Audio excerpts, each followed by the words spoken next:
Everyone has a bright light inside of them that deserves to be seen by the world. That's why it's time to shine the light on the extraordinary who are accomplishing phenomenal things. This is the Shine Out Loud Show with Lillian Ogbogo. Good evening, good afternoon, good morning, wherever in the world you are. This is another episode of the Shine Out Loud Show. Yes, it's a Wednesday, and it's me, Lillian Ogbogo. Now, tonight, I am seriously, yes, I get excited. We all know this. We know that excitement does me. But tonight, I have very, very good reason, because I have the multifaceted, multi-talented serial entrepreneur that is Tamala Baldwin. Now, it depends on where you know her from. You will know her as an actress, singer, producer, chat show host. No pressure on me.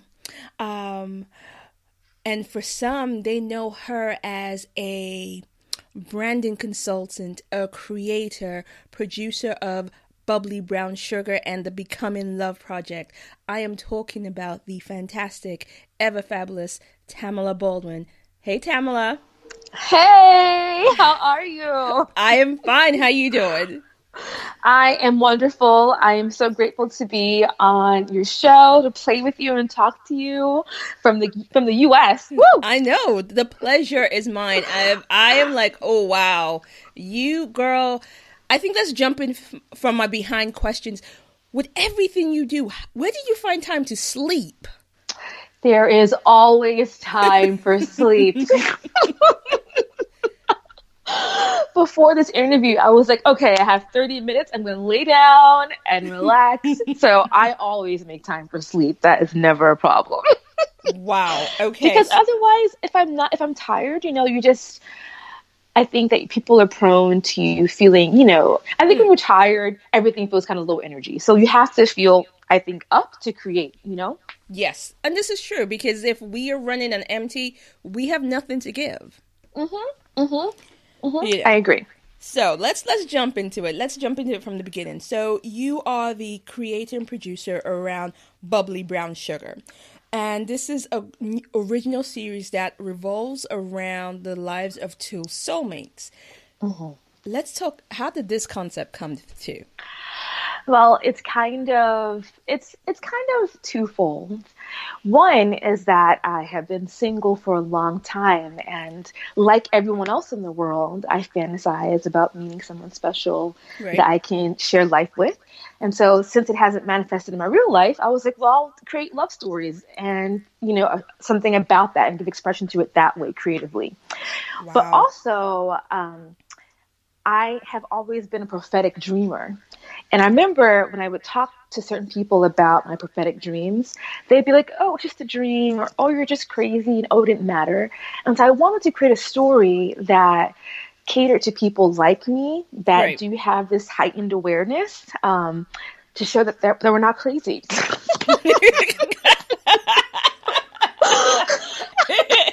I don't know. So basically, you're like, look, I'm not crazy. There are other people out there looking for the same thing. Leave me alone. Exactly. Goodness. Okay. So, you know what? First and foremost, you are in NYC, right? Yes. Okay. So to all my brothers in NYC, what is wrong with you? Aw. No, seriously. I'm Auntie Lillian is making eyes at you. Why? Why is this woman single? Because she's too gorgeous for that. But, that's a whole different conversation. Well, thank you, sis. Thank you. But dating is definitely really hard, I think, nowadays, Yeah.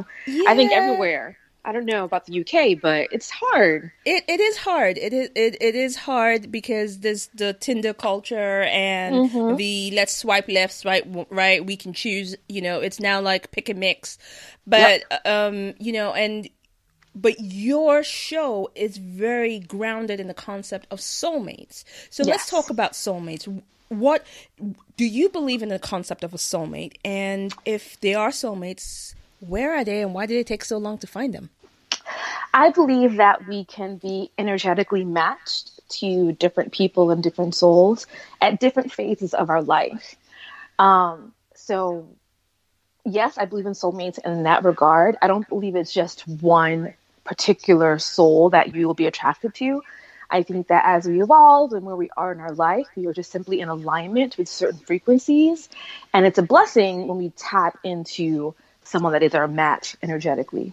Mm-hmm. So that's what I believe.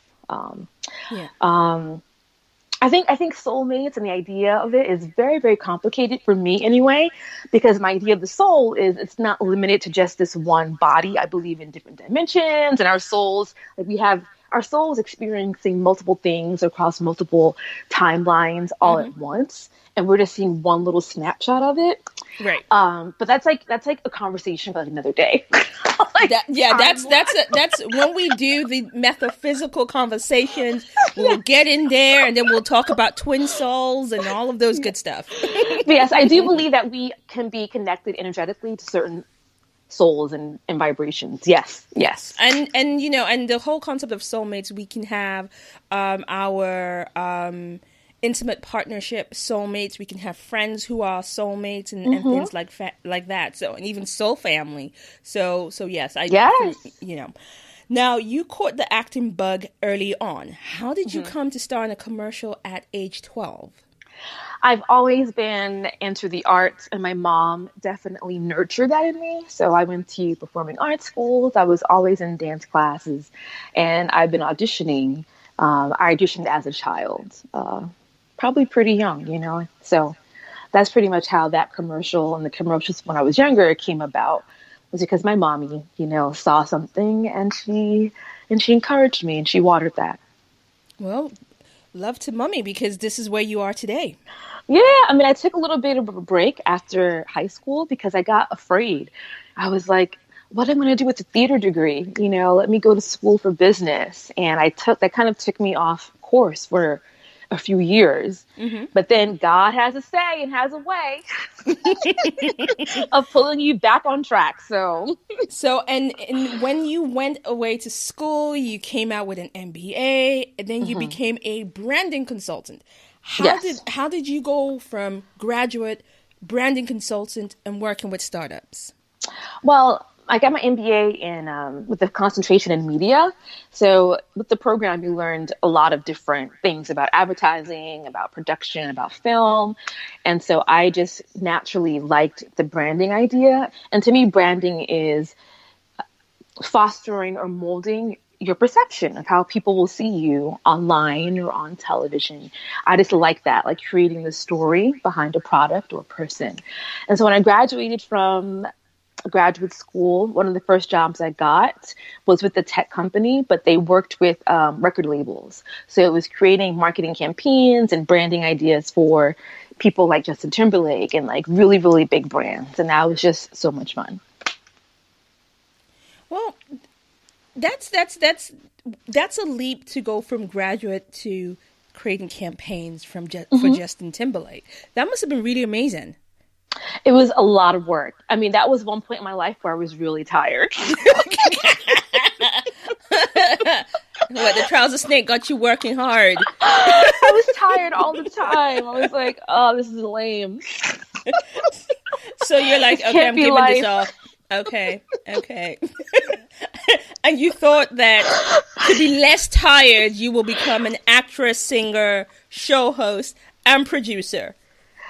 Yeah, well, I figured I would feel more fulfilled because at that point you're working for a corporation, and I believe that corporations don't really care about people. That's just my personal philosophy. And after working like 100 hours a week and not getting any sleep, I was laid off with one of my gigs. And it was like, wow, they don't care anything about me. Like, why am I doing this? Like, why not invest in my own self and in my own dreams? At least if I fail, it's on me. It isn't like someone else is making millions of dollars off of me, You know what? That actually makes sense. And so you went back to acting. You went back to your first love, which was the creative arts. And you were then, how did you go from, let me get back in, to becoming Ivy for Curvy Girl Rocks and talking about body positivity? So when I got laid off, I was living in California. And so I came back and I was like, well, what can I do to get my foot back in the door very quickly? And to me, I thought, okay, theater is a way for me to get my foot back in the door, get some credits up. So that's what I did. I auditioned right away and I started booking some like community theater and then regional theater and then musicals. And I was booking and I was traveling. And then in 2016, not to make this conversation a downer, my mom passed away. And I was like, well, I can't really do regional shows and travel as much as I want to anymore because I don't want to be that far away from my family. And that's when I thought, okay, let me try film or TV and see what happens. Right. And Curvy Girls Rock was one of the first series that I booked, and it's been a life changer. Okay. And, you know, what I liked about that series, it's talking about body positivity, and it wasn't one type of body positivity. So what was it like actually bringing Ivy to life? Ivy is super duper fun. What people may not realize is that she's kind of bisexual. And I say kind of because it is an essential theme, but she's bisexual. And that's something that we don't really see Black women playing on television. And I kind of liked it, especially a feminine Black bisexual woman. Right. And she's also an artist, and she also thinks she's woke, but she really isn't. So she is causing a lot of damage to the people in her lives accidentally because she's not very mindful of how woke to herself in a sense. So I loved it. I loved her. She was so much fun. Okay. So, you know, I want us to talk more about, you know, Curvy Girls Rock, but let's kind of swing forward because you also, you know, tread the boards in some of the iconic musicals. Some of them have been great films, and how, you know, I'm talking about things like Priscilla, Queen of the Desert, Little Shop of Horrors. How is it stepping into those iconic musicals? I love to sing, so stepping into that was definitely a dream come true because we all grew up seeing Tashina Arnold and you know, in Little Shop of Horrors. So to be able to do that and sing it in front of like hundreds of people day after day, it's simply just a dream come true. It's kind of the life that many of us live, you know, it's kind of like Peter Pan. You know, we kind of sing and dance and then we go out afterwards and drink and dance some more. So it was very fun, and it's such a great time in my life to be able to do things like that, to sing these amazing shows that so many people know and love. Yeah. You know, I grew up watching Little Shop of Horrors, and so as soon as I'm looking at your page and seeing that you did that, I couldn't help but start going, feed me. Right? Feed me. How could you not? Oh my God, it's so great. It's so great. You know, and, you know, looking at the musicals, you recently, in 2017, you debuted at the New York Musical Film Festival in a play called musical called Fora. You know, you've done a lot of musicals. What is it about musicals that actually speaks to your soul? Now, I know you love singing, but what is it about musical theater that speaks to your soul? So a lot of people go through life feeling sadness and despair and hopeless. And musical theater is my little way of helping people to experience joy, even just for 2 hours, through my voice, through my dancing, through just my light in my heart. That's what it gives to me. It allows me to connect with people in that way, and hopes that it uplifts them and makes them smile, makes them feel good. Okay. And that's powerful. Now, you know, looking at your career and your career as a branding consultant especially, has that helped you in your career as an actress? Yeah, absolutely. In the beginning, and even now, I am really good about, like, for instance, maybe even getting this interview. A lot of actors don't know how to reach out to the media or to establish relationships or even understand the importance of networking. And I learned that because of my background in my early part of my career, that it's important to just network and get to know people, because you never know. Like, you can't build and you can't create by yourself. You need other people to help you. And so I definitely feel that I am business savvy in that sense. And even when it comes to my own like websites and all my marketing materials, I create that by myself. Wow. And I think it definitely helps, it helps people that, they look at your stuff and they go, oh, she has her stuff together. And it's like, I do, damn it. Like, now let's meet and get me in the room. Shoo. All right. So let's keep on the branding part and marketing, because you've talked about one of the mistakes that your fellow actors are making when they're not networking. What are the other other mistakes the creatives are making when it comes to really putting themselves out there? They don't have any social media presence at all. I know so many actors that are not on social media, and I think it's such a huge mistake. I don't understand why, especially now where you see Broadway is simply hiring people, not only just hiring, but they're looking at your online presence. They got to sell tickets. Yeah. And if you can help sell tickets because you have your own audience, your own following, that is totally marketable. So I think that actors that are not on social media should totally reevaluate that decision. Like, I personally do not cast actors that are not on social media. And that's just real. I'm like, oh, you don't have any kind of presence at all? Like, I'm not a big company, so I would need your help and your support to collaborate to make whatever we're doing come to life. And right. You can't do that if you're not online. It's just not the way the world is the way the world is right now. Another mistake is not networking. You have to network. I think a lot of, and in every other industry, you have to network. You have to go out to functions, have business cards, meet people. Actors sometimes skip over that step and think that the work will just come. It's about who you know, who likes you, and who remembers you at the time that they need to remember you. So you have to network. Okay. Something else is that, again, piggybacking on the following, a lot of times people want to build an audience when they need an audience. You should build an audience before you need an audience, so that when you are ready to market something or get the word out, you already have a pool of people to pull from that will love and support you in whatever initiative that you're working on. Okay. All right. I love those answers. And I think, I know you focused it for actors and creators, but this applies to anybody in business. Absolutely. Yeah. Yeah. So, okay. And just to keep it topical, because, hey, you just spoke about social media, and right now there's a whole big brouhaha in social media with an actor. From a branding... Now, come now. Yeah, I wonder who you're talking about. From a branding perspective, do you think this actor can recover? I'm trying not to call names, but Jesse, you were out there wilding out. This is out there. So yeah, can he recover? I think that he can eventually recover.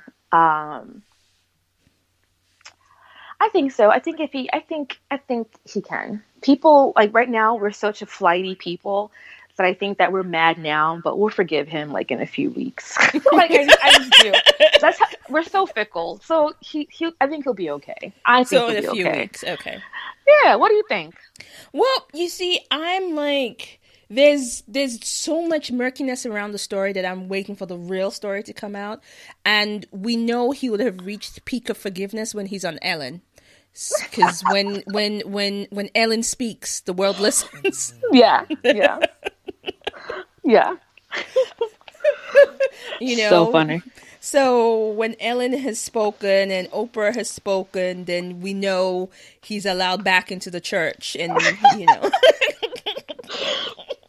Yeah, it is. It's definitely shady. It definitely feels weird, but I'm just gonna say we weren't there. We don't know what happened. We didn't see it.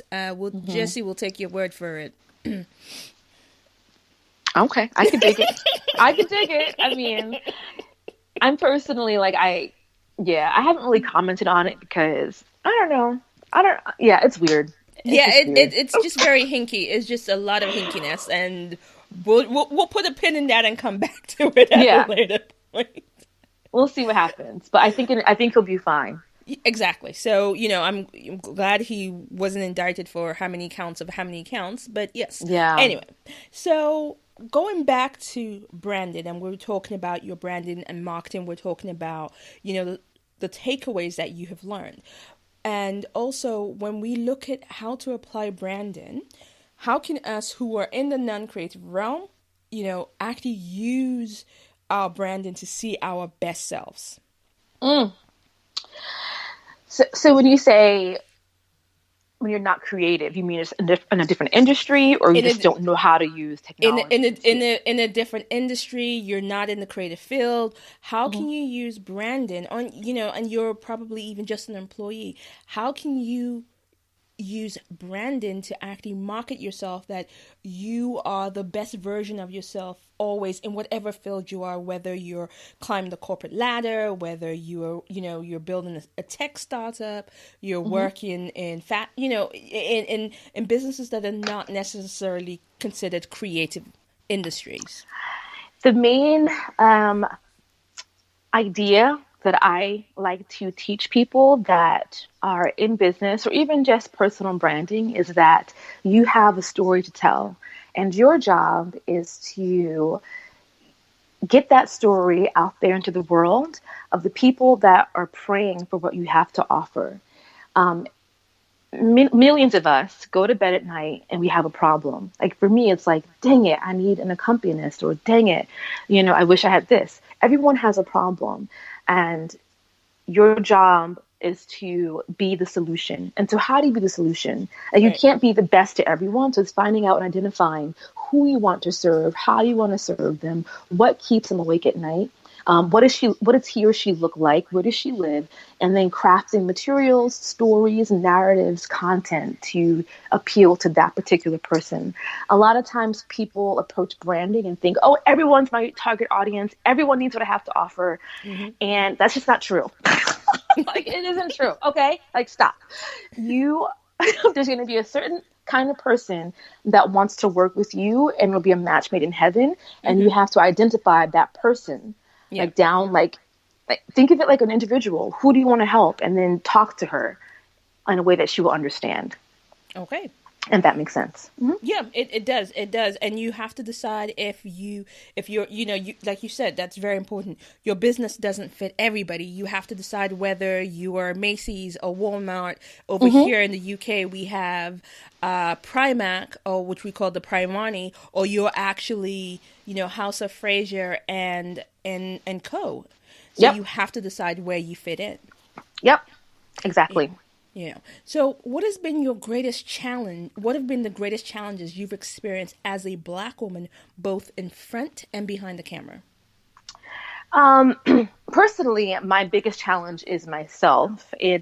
I have a tendency to think about the destination and how much more I have to go, as opposed to honoring my path and where I am. Right. So that's something I constantly have to work on. But as a Black performer, a lot of times people want you to be the sassy Black girl. And God, I'm not really sassy.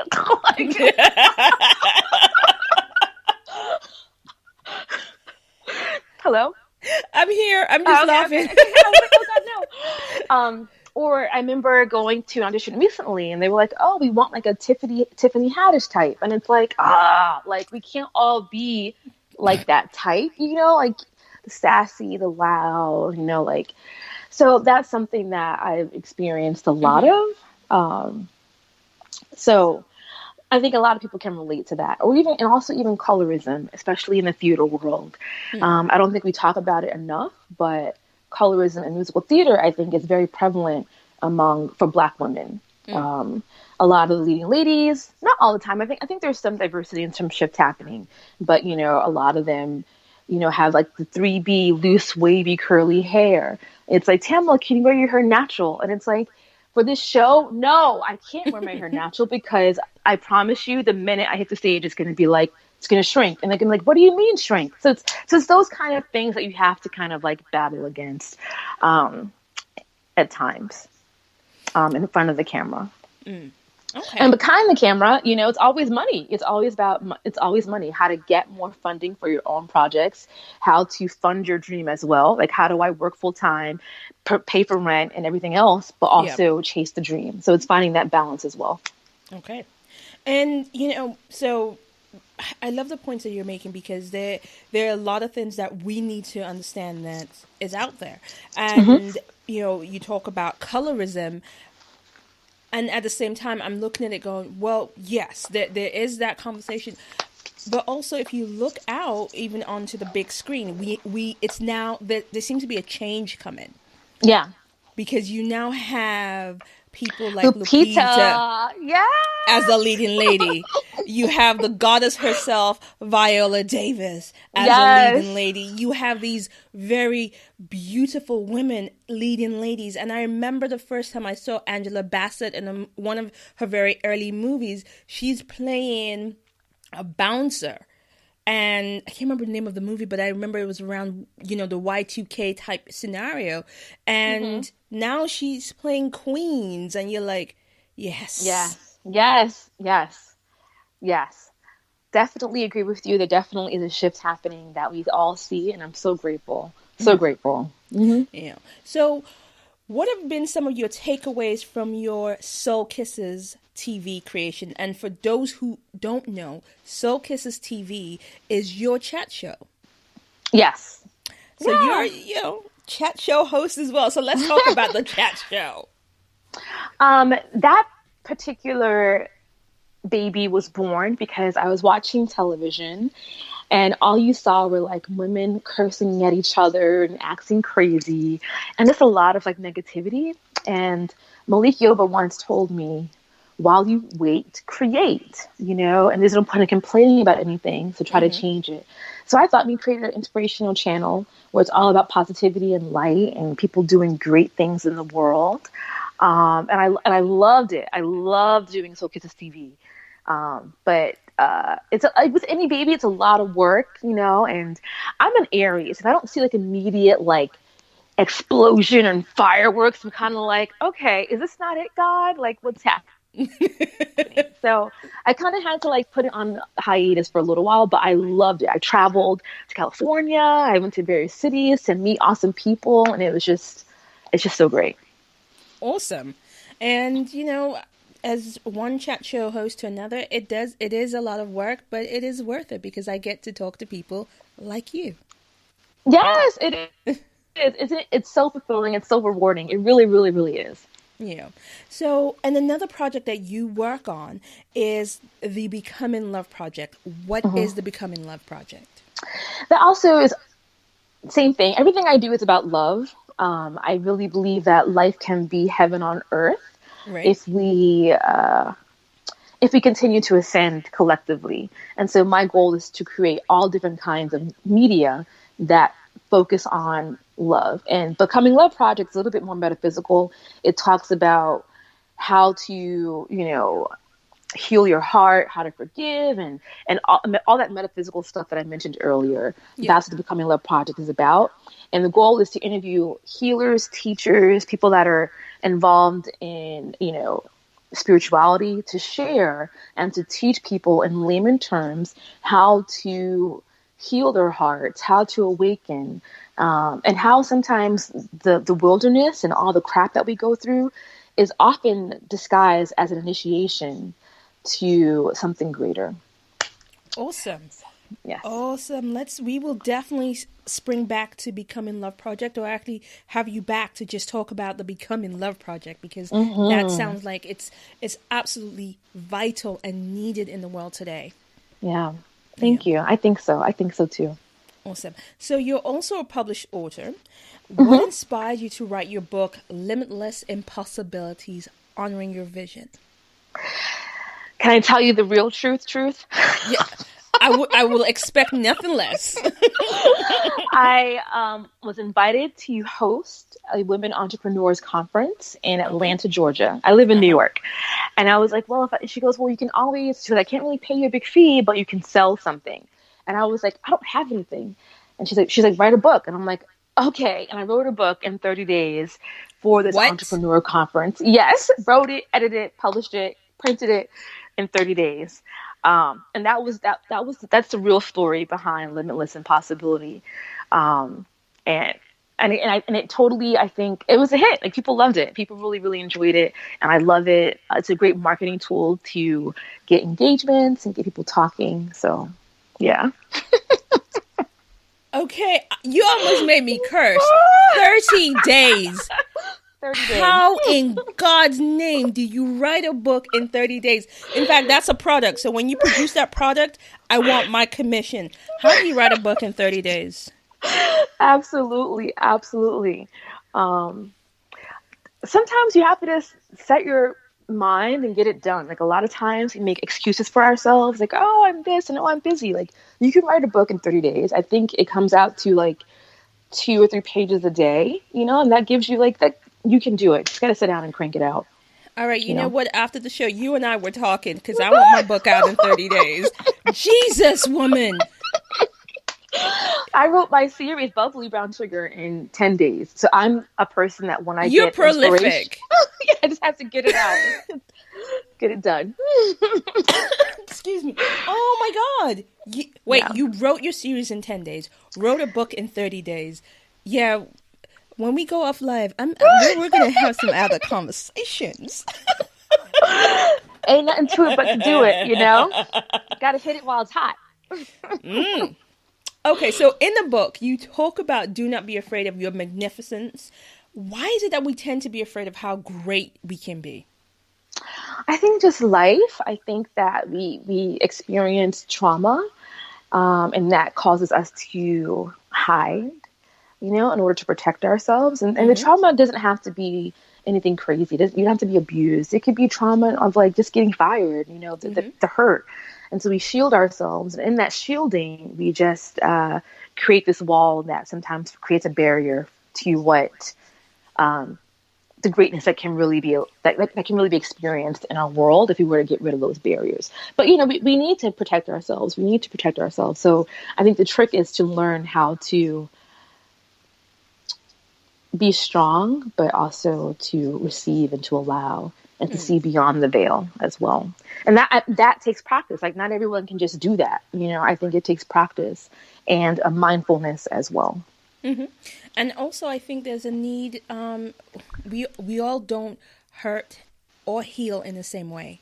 Mm-hmm. So we shouldn't allow social media imagery to sidetrack us and thinking that there's something wrong in the way that we're hurting or healing. And that there's some kind of timetable, we must all be on the same time. I remember I was 20, maybe 6, and I saw this spiritual advisor. And she was like, oh, by the time you're 30, you're going to be doing this. You're going to be singing again and performing. And I was like, 30? And she's like, I don't think I said it. I think I just felt like, oh my God, that's so old, 30. And she goes, you have enough time to live multiple lives in one lifetime.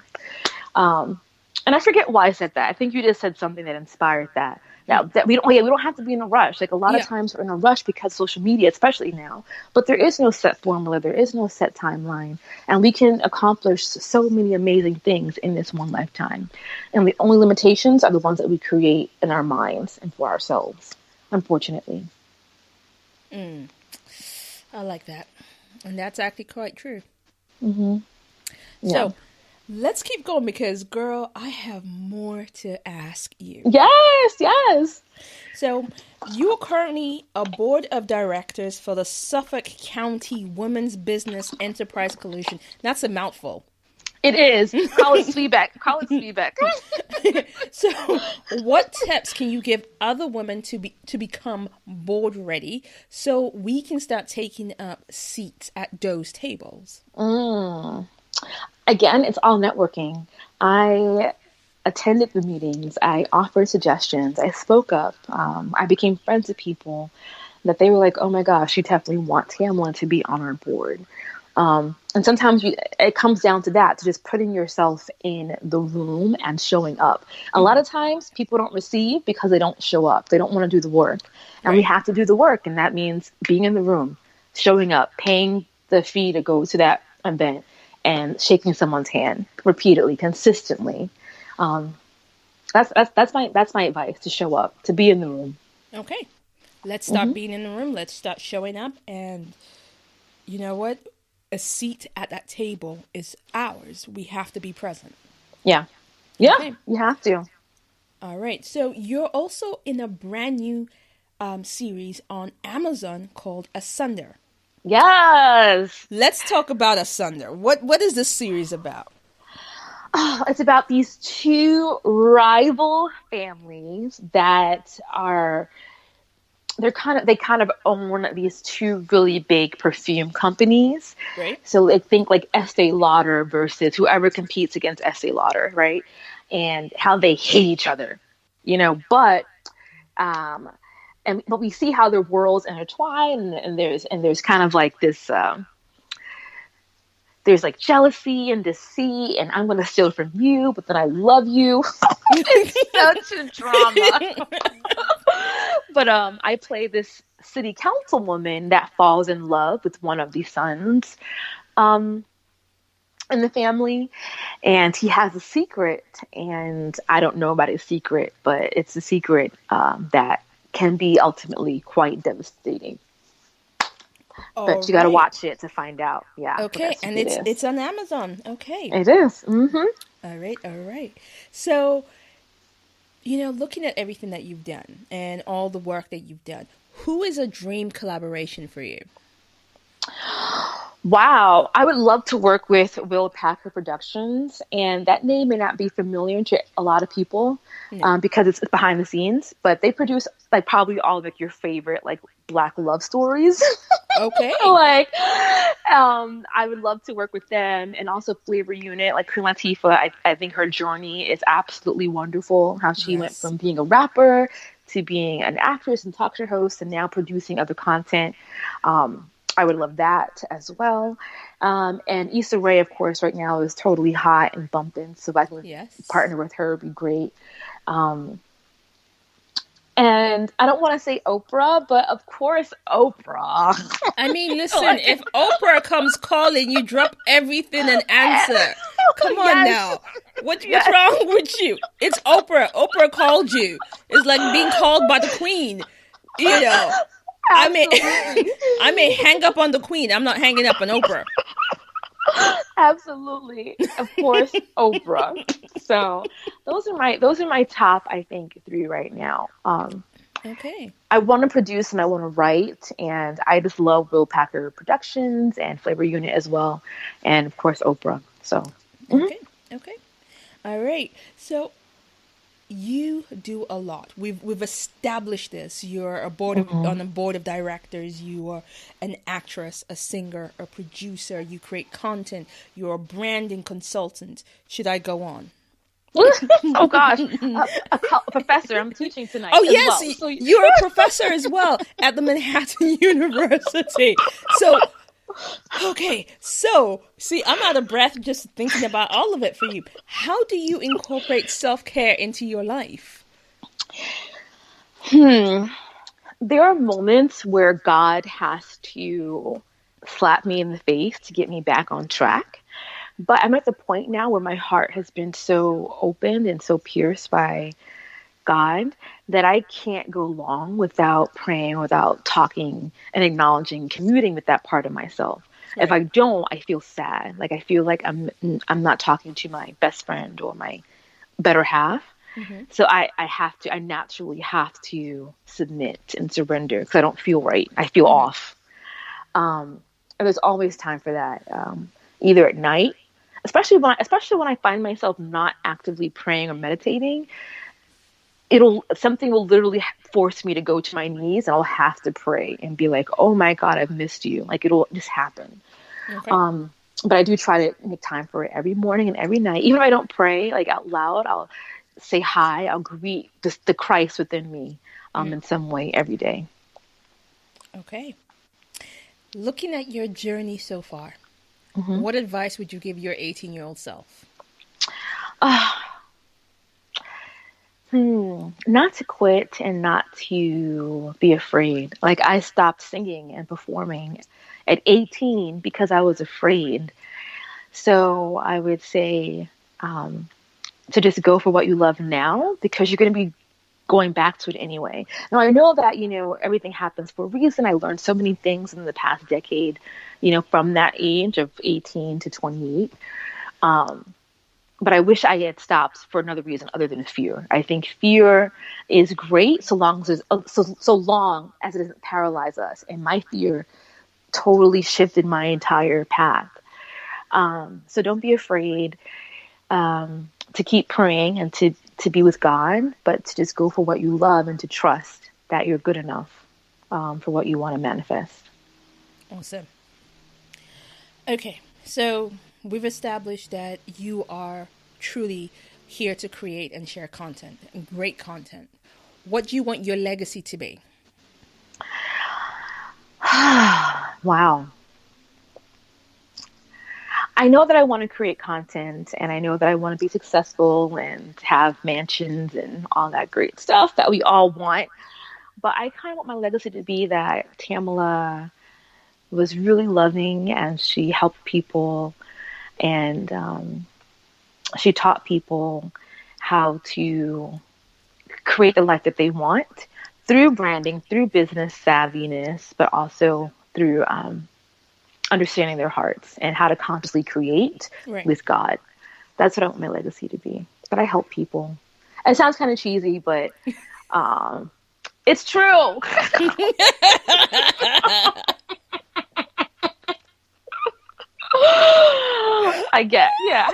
think about that some more, I guess. I'll think about it some more. But if it's true, it's true. Cheesy or not, that's your truth. But you know what? I'm sorry, I have to point this out, girl. Your laugh, the snorting has me dead. I can't with you today. You are so nutty. I love you. I'm not even aware of my snorting, but yeah, I do.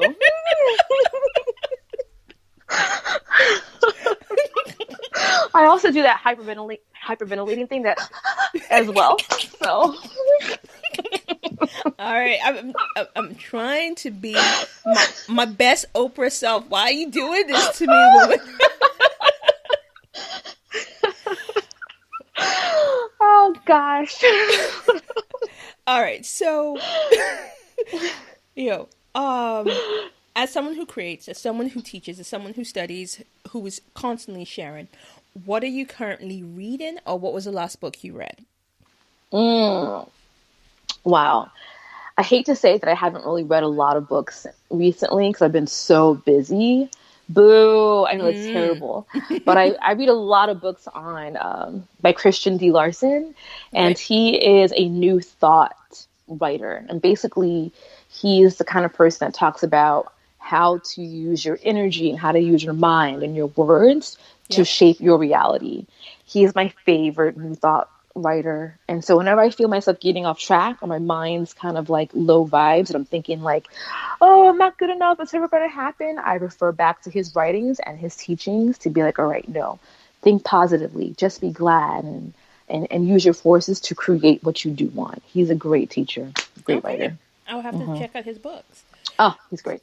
And that just covered my question. One of my questions, where I wanted to find out how you personally bounced back from setbacks. Oh my God. It was prayer. It was crying out to the Lord, like literally every day, asking and demanding that I be healed. I always say that why are we here? Like, we're not here to just suffer. That's a horrible, horrible way to view the world and to view our Creator.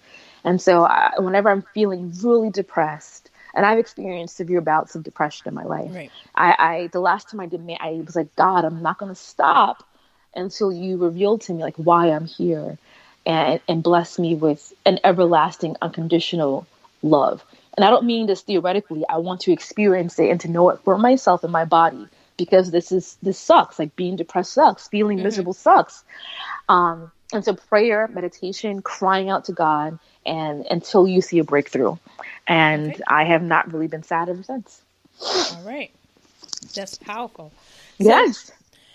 Now, one of the things that you're doing with all of your productions, I know this with Bubbly Brown Sugar, and was you were crowdfunding this at one point, you were allowing people to invest in piece of this creation. Is this still open to the public? Have you been able to fulfill all the investment opportunities? And why did you choose that path? So I chose that path because I didn't have the money to cover it. I know Ava DuVernay invested $50K from her 401k. It's I did not have that opportunity to do that. So I needed support from people that I worked with. And my crowdfunding campaign was twofold. I targeted businesses because I have a background in business and I do coaching and consulting. And so I asked my business friends to invest and to donate. And then I did the crowdfunding campaign. And so both of them definitely helped me to produce the series. And then, rather than doing crowdfunding campaign it's so much work. It's kind of like begging for money every day for 3 months. It's please give me $5. I'm on it, please. And so I thought, I don't want to do that right away to finish covering the post because I do have to pay for post. And I thought, let me throw some events instead. And that way they get an experience, but also are helping me to fundraise. So we did a mixer in February where we debuted our trailer. Over 100 people bought tickets and came out. And so we raised over $2,000. And now we're doing our red carpet event. And I'm anticipating between 200 and 300 people will come. And that will allow us also to cover our costs. The goal is between $4,000 and $5,000. Amazing. And that will go towards post. And that, I think that'll pretty much allow us to finish editing. And then we'll have some even left over to finish paying the actors. So yes, you can still donate to us anytime you want. Our Cash App is Soul Kisses Prods on the Cash App. Help us sister out. Okay. So remind us what that app is. Share the links with us on our social media. And how can people contact you? You can find me, Tamala Baldwin, across all social media as Tamala Baldwin. So it's Tamala, Baldwin like James Baldwin. And as for the series, Bubbly Brown Sugar, that is Bubbly Brown Sugar series on Instagram. So definitely follow us and play with us. We have a lot of good yumminess happening on that page. And bubblybrownssugar.com and also Bubbly Brown Sugar on Facebook. Awesome. So my last question for you, Tamala. Where is the best place for happy hour in New York? Woo, child. You have to go to McKenna's on 14th between 7th and 8th Avenue. Now, it is definitely a hole in the wall. I like very relaxed, unpretentious places.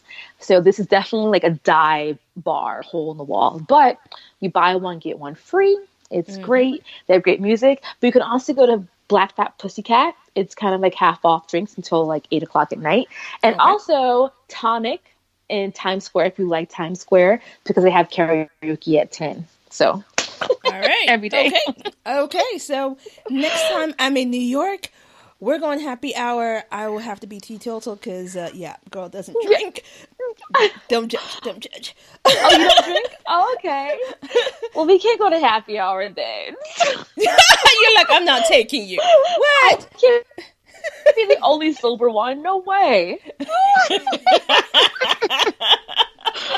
She'd be like, oh my God, that girl Tamala got so drunk. Oh, I'd be like, she got so wasted. And she was dancing on the tables. Oh my God. I know. You just looking at me, judging me. No, girl, I won't be judging you. I'll be filming you. Oh my goodness. We'll go somewhere. We'll go to the park. Whatever, woman. Whatever. Trying to get me out there. What? What's a blackmail film between friends? We can go to dinner. That's safe. Oh my God. I cannot thank you enough for being on the show this evening. This was so much fun. Thank you. Thank you so much, Lillian. And I said, you're welcome. And I said that was the last question.